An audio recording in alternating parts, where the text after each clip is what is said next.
Podkāsts pirms darba sadarbībā ar Tele2. Praktikants par vadītāju. Dokumentāls stāsts par neaizmirstamu gadu jauna cilvēka karjerā. Ir 2022. gada marts. Dažas dienas pirms Sendijas pirmās darba dienas. Ieraksts no Sendijas dienas grāmatas. Jau diezgan ilgu laiku, pat pirms jāsāk strādāt, ir jau manāms kaut kāds tāds neliels stresiņš.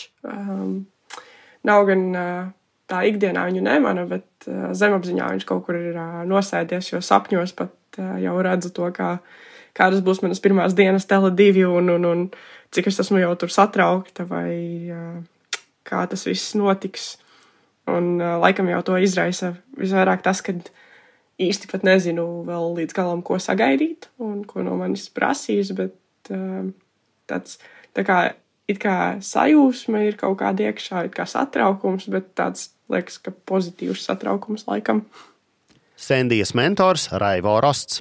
Es domāju, ka tad, kad mēs esam tādi jauni cilvēki, mums, protams, ir tur kaut kādi sapņi, mums ir kaut kādas domas, vēlmes, bet patiesībā tajā mirklī, ka mēs iegūstam aizvien vairāk informāciju, mums ir aizvien vairāk lielāka pieredze, mums bieži vien mainās tās lietas, kur mēs vēlamies nokļūt.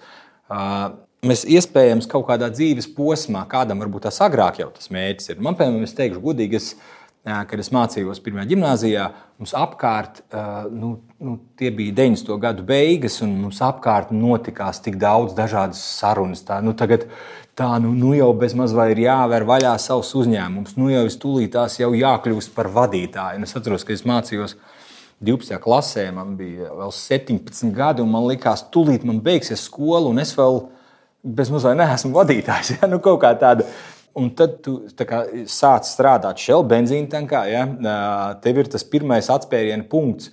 Un tad tev sāk tā realitāte likties kopā, kad, es tagad stāvu Shell benzīntankā, es daru maksimāli labāko, ko es daru, bet man vajag kāpt nākamo solīti uz augšu. Un tā bija tā mana vēlme. Es sapratu, ka man bija tā polāra zvaigzne. Es gribēju kļūt par, vai uzņēmēju, vai lielu uzņēmumu vadītāju, vai reģionu vadītāju. Tā man bija kaut kur fonā. Bet es domāju, ka tajā agrīnajā vecumā mums vēl ir daudzas lietas, kuras tiek, pamainītas tajā mirklī, ka mums nāk vairāk pieredze. Bet tajā momentā, kad tu esi noķēris to vēlmi, tad gan es teiktu, tam ir diezgan izšķirīga nozīme. Vakar bija pirmā diena, un, ja godīgi, viss notika tik daudz un tik ātri, ka es pat nevienā brīdī nepaspēju iedomāties par to, ka būtu kaut kas jāieraksta arī podkāstam. Kopumā tās sajūtas rītīgi foršas. Es esmu ļoti, ļoti priecīga pēc pirmās dienas, tā kā neko sliktu vispār nevaru pateikt. Kolektīvs ir superīgs, Raivo super tāds uz mērķi orientēts un tas, man liekas, ir tīri forši. Arī zina, kā motivēt savu komandu un uz kuriem punktiem uzspiest. Tik daudz jaunas informācijas jau pirmajā dienā. Un tā, kad pirmā sapulce jau kaut kāda, piemēram, un visi runā, visi tā kā atskaitās Raivo, un es vienkārši sēžu, klausos, un tāda sajūta, ka viņi runātu pilnīgi kaut kādā svešvalodā ar visiem terminiem, visiem saīsinājumiem, visu pārējo. Un tieši pēc sapulces Raivo arī tā prasīja, ka jau kad neko nesaprati, vai ne? Es teicu, ka pilnīgi neko. Bet ļoti, ļoti forši es jau nevaru sagaidīt pirmdienu, kad varēšu iet atpakaļ un turpināt visu, kas iesākts. Jāsaka, ka pirmā nedēļa visa pagāja tieši tāpat, kā pagāja pirmā diena. Ļoti ātri, gandrīz neko nesapratu. Mītingi ļoti daudz, un katrā mītingā kaut kas cits tiek runāts, un pēc katra mītinga man liekas, ka tāda sajūta, ka es saprotu arvien mazāk un mazāk. Arī šodien Raivo man jau pastāstīja, ka man būs tāds pirmais īstais uzdevums šo trešdienu. Man būs jāpieraksta mītinga galvenie punkti, un tie galvenie punkti pēc tam jāsavalk kopā, un pēc tam arī jāizseko tam, kā cilvēki izpilda savus plānus, kas man liekas diezgan satraucoši. Jo, ja godīgi, man ir tāda sajūta, ka es vēl joprojām, pat arī pēc tās pirmās nedēļas, kā jau es pirms tam teicu, ka diezgan liels apjukums par to, ko kurā mītingā runā un par kādām lietām, kurš atbild, teiksim, cilvēks arī. Un man tāda sajūta, ka tāds satraukums iekšā par to, ka man liekas, ka es pati nesaprotu vēl īsti, ko darīt, un kā es tā kā varēšu vēl pierakstīt kaut ko, teiksim, un uztaisīt kaut kādu kopsavilkumu no tā, ko es tā kā nesaprotu. Bet, jāskatās, kā man ar to ies trešdien. Vispār, man liekas, tieši tas komunikācijas jautājums ar kolēģiem, kā management trainee šīs programmas laikā ir man mīļākā tēma, par ko parunāt. Sendija nav pirmais vadības praktikants Tele2. Tiekamies ar Lauru Salmiņu, kura bija Latvijā pirmā Tele2 management trainee programmas dalībniece. Šobrīd Laura strādā Stokholmā, Zviedrijas Tele2. Laura atceras savas pirmās nedēļas un mēnešus vadības praktikanta lomā. Tas bija ļoti svarīgi jau pirmajos trainee programmas mēnešos. Bija ļoti svarīgi saprast, kurš ir atbildīgs par ko. Tad, kad esmu sapratusi, kurš ir atbildīgs par ko, tad es mēģinu izprast personības un kā pie tā cilvēka pieiet. Un, protams, kā jaunam cilvēkam man ir jāuzbūvē tā uzticība starp mani un starp šo te kolēģi. Un vienlaicīgi man vajag reprezentēt finanšu direktoru. Lūk, manā gadījumā es tiku iesaistīta visur. Tā kā mani tiešām ņēma līdzi uz visām sapulcēm, izņemot vienīgās sapulces, kurās es nepiedalījos, bija tā saucamās one-to-one, jeb kad notiek sapulce ar katru darbinieku atsevišķi. Tā bija vienīgā sapulce, kuras nepiedalījos, bet viss citi jautājumi, ar ko ikdienā strādā finanšu direktors, es visur tiku ņemta līdzi. Ja es tikai ietu sapulcēm, tad tā būtu tā saucamā ēnošana, pareizi. Bet kas tālāk notiek, ir, es arī pati aktīvi piedalījos sapulcē tādā ziņā, ka es visu ļoti aktīvi pierakstīju, jo es gribēju iemācīties pēc iespējas vairāk, jo priekš manis telekomunikācija joma bija kaut kas jauns, un telekomunikācija jomā ienākt nav tik vienkārši, jo to noteikti arī minēs mani citi kolēģi, citi management trainee, jo pirmā lieta, ko tu mēģini saprast, sapulcē sākotnēji par kas vispār notiek, kas tie par saīsinājumiem, par ko mēs vispār runājam. Tu saproti, tur kaut kāds saiklis, tur un vai kaut kā tam līdzīgi, bet kas tur ir pa vidu, tā kā to ir grūti saprast, kad esi management trainee, un es biju pirmais Latvijas management trainee Tele2 Latvijā, un tas, ko es noteikti jau no pirmajām dienām sapratu, ka programma ir jauna. Tā ir jauna gan priekš Tele2 Latvijas darbiniekiem, gan vispār Latvijā kopumā. Par tādu programmu nebija dzirdējuši, un mani kolēģi, viņi nesaprata, kā ar mani runāt. Viņi nesaprata, kā mani uzskatīt vai par praktikantu, vai par finanšu direktoru, tā kā mazo ēnu, tā kā mini kopiju, un kopumā es teiktu, ka komunikācija ar kolēģiem programmas pašā sākumā, tas bija tiešām tāds, kā saka, atkausēt ledu bija nepieciešams, jo es pilnībā jūtu, ka mani kolēģi, viņi īsti nesaprot, kā ar mani komunicēt. Kā mani uzskatīt, ko man teikt, ko man neteikt, jo tomēr it kā jauns cilvēks, it kā praksē, bet tajā pašā laikā vadības komandā, tā kā visu dienu pavada vadības līmeņa sapulcēs un tā kā ko teikt, ko neteikt. Tad, kad viņi sāk man uzticēties kā cilvēkam, nevis kā kolēģim, tad arī tā komunikācija kļuva raitāka gan darba jautājumos, gan arī vienkārši ikdienas kaut kādās personīgajās tā kā attiecībās.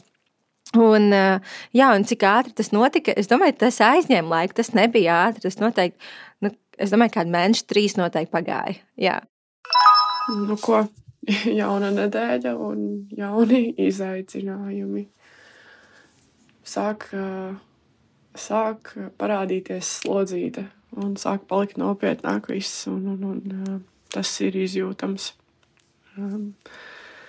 Rītdien jāprezentē Raivo Komercdepartamenta 22. gada plāns. Jāaiziet visam cauri, jāsaprot, par ko tur ir runa. Ja kaut ko nesaprotu, tad jāpajautā kolēģiem, kurus var noķert pa ofisu kaut kur. Un tāds pamatīgs ne tas stress, varbūt kaut kas tā kā, varbūt drīzāk neziņa iekšā par to, kā līdz galam varbūt pasniegt tās lietas, ko viņš tieši gribēs no manis dzirdēt, cik dziļi tajā visā man ieiet, vai uz kuriem punktiem fokusēties, un liekas, ka jāpaņem viss, un tajā pašā laikā liekas, ka nevar paņemt visu, bet nevar. Un, jā, ir tāds gribas, nekas slikts nav noticis, bet gribas bišķiņ paraudāt. Liekas tā, forši jau ir, ka Raivo grib, lai es pati to visu izdaru. Un es respektēju to, ka viņš man dod arī pašai to visu mēģināt un darīt, kas man ļoti patīk. Bet jā, pašā laikā tas ir izaicinoši šajā brīdī. Bet, jā, es tikšu galā. Bet šobrīd gribās pažēloties bišķiņ. Praktikants par vadītāju. 2019. gadā Management Trainee programmā Latvijas Tele2 tehniskā departamenta direktores Līgas Krūmiņas komandā darbojās vadības praktikants Gints Smiltāns. Pēc pirmajiem 3 mēnešiem es gribēju iet projām no Tele2. Tā kā es nopietni apsvēru, es biju tāds 50-50, ka es mēģināju, tiešām es centies, bet šitais nav man. Kolēģi, forši, viss kārtībā un tā tālāk, bet tā nav mana tā vieta, kur būt. Es sāku oktobrī, un tad tie 3 pirmie mēneši bija līdz Ziemassvētkiem. Un es atceros to, ka es reāli arī runāju ar daudziem cilvēkiem, tā kā tuviem cilvēkiem, tā tālāk. Es nezinu, vai par smagu, vai tiešām tas informācijas overloads, tā kā nenormāli bija. Tiešām pirmajās dienās es vispār staigāju tā, ka es nezinu, būtu pilnībā salietojies kaut ko, bet reāli tas bija vienkārši tāpēc, ka gan smadzenes, gan ķermenis viss kopā bija tā izsūkts, jo, zin kā, to arī pasniedz, tas ir augstas klases prakse un no tevis prasīs atbildību un tā tālāk. Diezgan daudz tika uzlikts jau tā kā sākotnēji. Es zināju to, ka mans tas uzdevums uz to gadu būs viens liels uzdevums, kas būs Rīgas optikas projekts. Man vispār nav nekāda telekomunikāciju, es teikšu, angļu background. Es tieši vairāk nāku no mārketinga. Es esmu izmācījies sporta mārketingu. Un tāpēc man zināšanas kā tādas, kas varbūt arī, protams, bija mana vaina, ka es vairāk nemācījos. Tieši par tām telekomunikācijām nebija tik spožas. Pirmā diena es atnācu un man bija jāstāsta prezentācija visam tehniskajam departamentam. Tehniskais departaments ir veičerītīgi. Tehniskie cilvēki, un arī par to jau man bija Līga pateikusi, ka man ir tik un tik vīrieši, redzēsim, kā jūs sadzīvosiet. Vispār viss kopumā bija tā kā, es nevarētu teikt, man radīja spriedzi, bet iedeva tādu papildus kaut kādu, ka reku būs tā, un iemests ūdenī un mācies peldēt. Laurai bija, tā meitene, kas bija pirms manis tā tagad, bija atkal bišķi citādāk. Viņa ar finanšu galveno vīru. Viņam bija tā, ka bez mazai Laura, Arnis, ja es nemaldos, Arnis viņu sauc, kaut ko darījās datorā. Laura vienkārši pirmos 3 mēnešus skatījās viņam par plecu. Protams, runājās un tā tālāk. Un viņiem bija tāda nenormāli cieši tā tur. Bet mums bija tā, ka mēs pat nesēdējām kopā. Man iedeva kaut kādus uzdevumus, un tad mēs tā kā reizi nedēļā tikāmies un pārrunājām visu un tā tālāk. Un tad varbūt tas bija arī tas, kas man deva nevis izmisumu iet projām, bet to kaut kādu ideju par to, ka varētu arī iet projām, ka nebija līdz galam, kā es biju iztēlojies. Ieraksts no Sendijas dienas grāmatas. Sajūtas tādā pilnīgā, tagad pa tādiem amerikāņu kalniņiem iet visu laiku. Vienā brīdī liekas, visu zinu, visu saprotu, viss ir skaidrs. Es esmu informēta, es visu varu izdarīt. Nākamajā liekas pilnīgi nulle. Vispār neko. Tur, kur sāku, tur esmu. Tad atkal nākamajā jau liekas, nē, viss ok, viss ir skaidrs. Un tad atkal, nē, tomēr nekas nav skaidrs. Un tās sajūtas visu laiku šitā ceļo no viena punkta uz otru un atkal atpakaļ. Nu jā, katrā ziņā Revo patīk laikam uzturēt man tādu, mani tādā tonusā. Tiku galā ar prezentāciju, viņš jau saka, gribētos, ka tu varbūt kaut ko arī pati noprezentē tajā visā, nevis tikai sēdi malā un skaties, bet tas tādu bišķiņu atkal uzcita, bet, tur nebūs tik traki, tur tikai jānovada testiņš beigās visiem, kas klausījās. 3. apmācību diena pagājusi. Testiņš ir labi novadīts. Revo pat teica, ka viņam nedaudz škrobis par to, ka man tik viegli gāja. Gribējās, lai man ir grūtāk un lai ir lielāks edžiņš, kā viņam patīk teikt. Forši, man patīk kaut kādā ziņā laikam nedaudz uzstāties arī priekšā cilvēku un bakalaurs arī ir iesniegts, tā kā par to arī man vairs daudz nav jādomā līdz prezentēšanas brīdim. Tagad viss lielais fokus tīri uz Tele2. Jūlijas ir paskrējis konkrēti nemanot. Liekas, ka tā ir kā, es nezinu, gads jau būtu pagājis, bet īstenībā tikai mēnesis un tik daudz kaut kas ir, liekas, pa vidu noticis. Ar Go3 beidzot man liekas, esmu iegājuši kaut kādās tādās pareizās sliedēs, ka es tā kā jau aptuveni vismaz zinu, saprotu, kas ar ko saistās, un ja kaut kas notiek, tad kuri cilvēki, kuri departamenti būtu jāinformē, kuriem būtu kaut kas jājautā, pie kuriem būtu jāiet prasīt konkrētas lietas, un liekas, ka tā kā sāka lēnām rasties tāda saprašana par to, kā viss saistās kopā, un tas ir baigi forši, bet es jūtu to, ka man tā kā pietrūkst nedaudz kaut kādas savas sistēmas, jo man liekas, ka es tā kā uz visām pusēm izskrienu, kaut ko izdaru, bet tad beigās sanāk kaut kam varbūt neatsakot līdz tik efektīvi, kā vajadzētu, un nav tik viegli, kad liekas, ka vajadzētu 5 rokas citreiz priekš kaut kādām lietām, bet ir tikai 2. Sendijas mentors Raivo Rosts. Vai tu pieļāvi domu, ka tas eksperiments var neizdoties un praktikants netiek galā un sadarbība beidzas pusceļā? Zin kā, teorētiski tas iespējams ir. Tāpat laikā šī menedžmenta treinīga programma tas nav kaut kas jauns. Un tomēr parasti tiek atlasīti tie cilvēki, kuriem ir tas krampis. Viņiem visiem ir kaut kādos mirkļos grūtāk. Kaut kādos mirkļos vieglāk, tad viņi pakāpjās, viņi saprot vairāk, viesūcis saprot kopsakarības, viņiem paliek vieglāk. Bet pašā pamatā šie treinīgi cilvēki, viņiem ir tāds kaut kāds iekšējais krampis.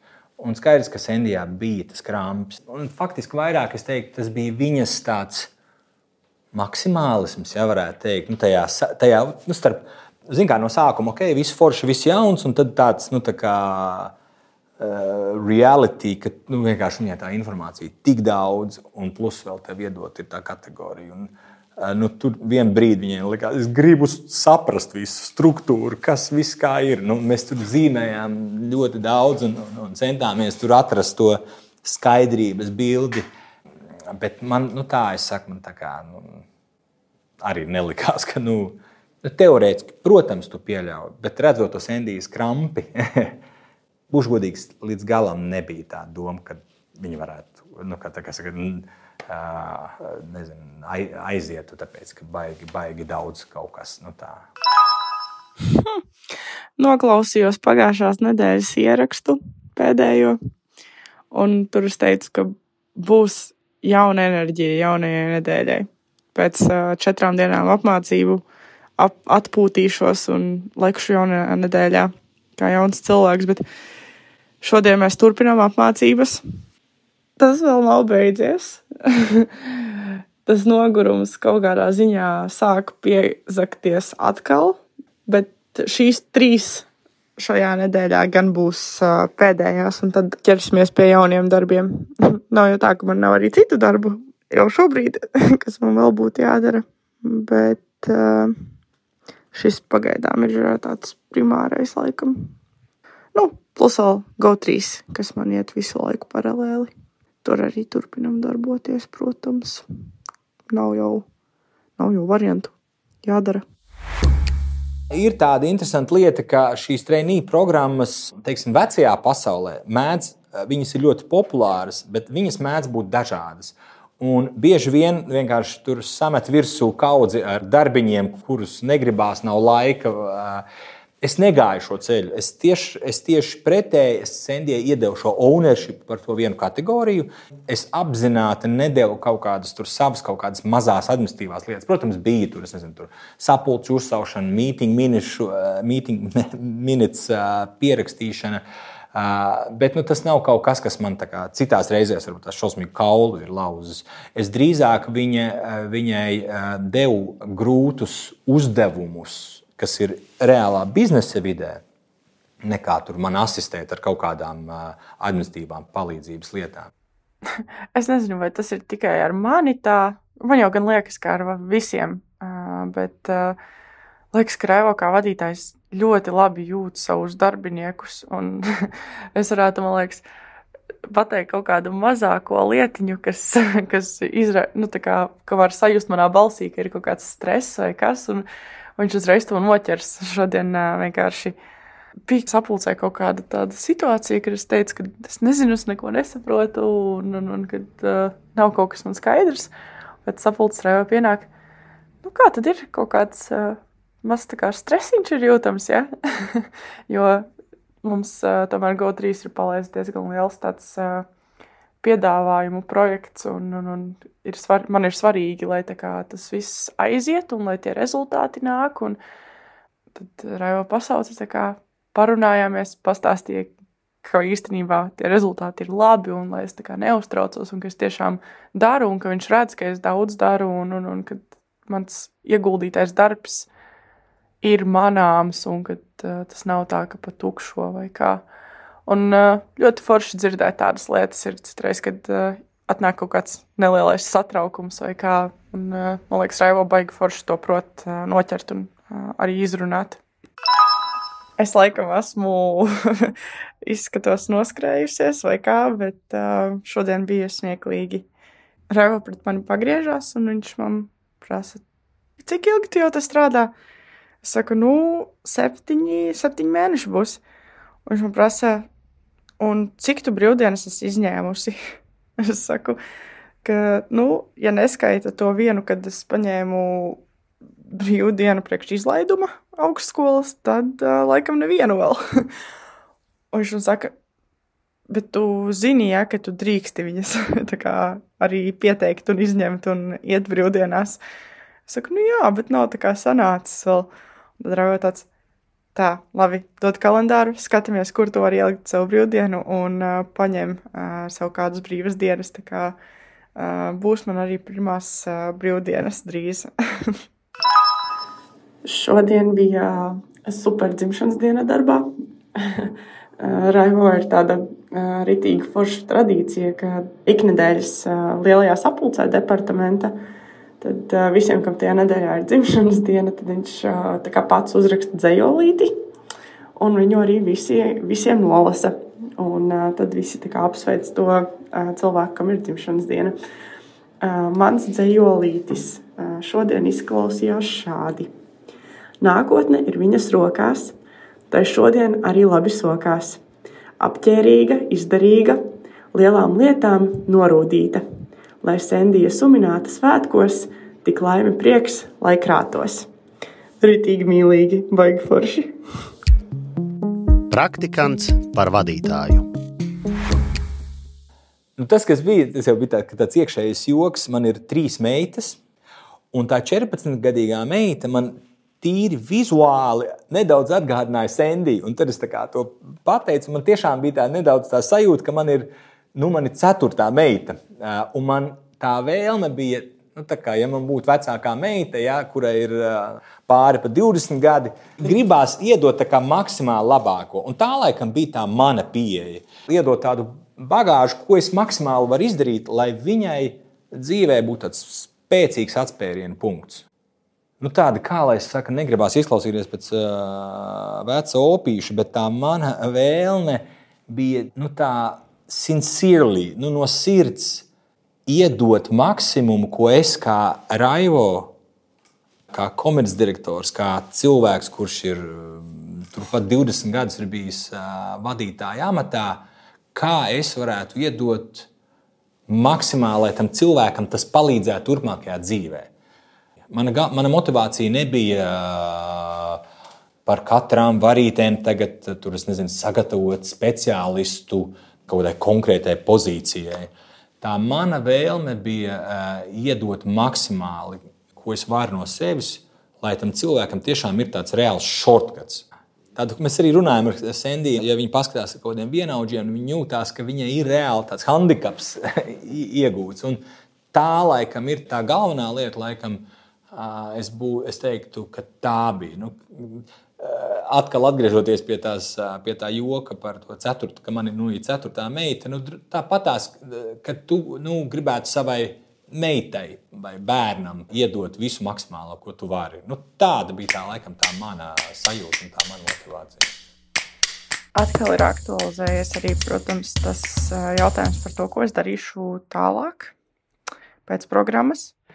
Un šobrīd varas vaļā pozīcija ar kategoriju pārdošanas vadītāja amatu, kur tehniski es jau šobrīd daru pusi, trešdaļu no tā darba, kas tehniski tam cilvēkam būtu jādara. Un Paula un Raivo pamudināta, es arī pieteicos atlasei, kura sākas jau šobrīd. Skatīsimies, kā tas viss izvērtīsies, bet ir tāds neliels satraukums par to, jo liekas, ka tas nebūs vienkārši. Tas noteikti nebūs vienkārši, būs tur ļoti daudz visādi izaicinājumi, bet arī ar Raivo runājām, ka laikam tomēr nav jābaidās no tā, ka varētu gadīties, ka būs grūti vai izaicinoši, jo tas tomēr ir tas, kur arī ir lielākā iespēja augt un kaut ko jaunu iemācīties un iegūt dažādas prasmes, zināšanas. Tā kā skatīsimies, kā būs. Latvijas pirmā vadības praktikante Laura atceras to brīdi, kad izšķīrās jautājums par viņas tālāko darbu Tele2. Cik esmu runājusi ar citiem trainee, un varbūt pat varētu likties no ārpuses, ka iekļūt management trainee programmā, tas nozīmē jau automātiski, ka arī tu dabūsi darbu. Nē, management trainee programmā ir sevi jāpierāda. Nedēļā, kas man bija pēdējā mana management trainee programmas nedēļa, es piedalījos lielākajā Latvijas HR konferencē. Es uzstājos šajā konferencē kā referents, un es tieši stāstīju par savu pieredzi šajā programmā un cik ļoti lieliska šī programma ir priekš jauniešiem, un ka tā tiešām ir tāda karjeras ātrgaitas šoseja. Un kas man ļoti izbrīnīja, ka patiesībā, kamēr es atrados šajā konferences dienā, un tā bija pilna ar Latvijas lielāko uzņēmumu HR vadītājiem, un kas man izbrīnīja, kad tie daži HR cilvēki, ar kuriem es parunājos pie kafijas tas, kad bija brokastu un pusdienu pauzes, ka tad, kad man pajautāja, bet ar ko tu nodarbojies, un es teicu, ka esmu no Tele2 Latviju un ka esmu management trainee, tad es sapratu, ka pat HR cilvēki īsti nezināja, kas tad tāda management trainee programma ir. Jo es pati esmu mācījusies Dānijā, un tur par management trainee programmu, tur visiem ir zināms, kas tas ir, ko tas nozīmē, un tur jau mācību laikā, vēl nepabeidzot bakalauru, jaunieši jau konkrēti skatās uz uzņēmumiem, kuri šīs programmas īsteno. Un jau konkrēti gatavojās, kad iestāsies tieši, kad mēģinās tikt konkrēti šajā uzņēmumā, šajā trainee programmā. Un tad, kad jau tuvojās, tas bija jau septembra sākums, un es sapratu, ka HR konference tuvojas, un es šajā prezentācijā stāstu par to, cik unikāla ir šī programma. Un man pašai pie tā pēdējā slaida tas jautājums, kas man nāca prātā, ir, bet kas notiek tālāk? Labi, programma ir super, labi, šī programma slīpē nākamo dimantu priekš uzņēmuma, bet kas notiek tālāk ar šo dimantu? Un tā kā es vēl tajā mirklī, es biju jau izteikusi to, ka es labprāt paliktu Tele2 Latviju, bet atvērtas vakances nebija. Un Tele2 Latvija nav tas uzņēmums, kurš uztaisīs vakanci tikai, lai uztaisītu vakanci. Nē, katrai vakancei ir jābūt pamatotai, ka ir tiešām nepieciešamība pēc cilvēka šajā departamentā. Un tieši tajā mirklī, kad mana programma gāja uz beigām, tas jautājums bija tāds neatbildēts. Bet tad, kad konferences tuvojās un es sapratu, ka man ir nepieciešams zināt to atbildi, tīri emocionāli, priekš pašas prezentācijas. Tā bija saruna starp mani un finanšu direktoru, un es sapratu, jā, kad es gribētu zināt, vai man būs iespēja palikt Tele2 Latviju, un lai es pati zinu to atbildi. Jo es tiešām gribēju ļoti palikt Tele2 Latviju, un es pajautāju, jā, un man tika apsolīts, ka es saņemšu atbildi. Man liekas, burtiski kaut kādu 3-4 dienu laikā es tiešām arī saņēmu šīs foršās ziņas. Un jā, man piedāvāja palikt Tele2 Latviju kā finanšu kontrolierei. Vai arī Sendijai piedāvās palikt Tele2 pēc vadības prakses gada? Jūs uzzināsiet nākamajā miniseriāla epizodē. Ja es kaut ko teikšu, tad es iespējams raudāšu. Es arī esmu gatava darīt to pašu pārmaiņu kopā ar treniņu. Un viņa bija atbildība par rezultātiem. Man viens nestāstīja, pret ko es sacenšos. Var pastāvēt iespēja, ka treniņi var būt pat nakšņu birojā.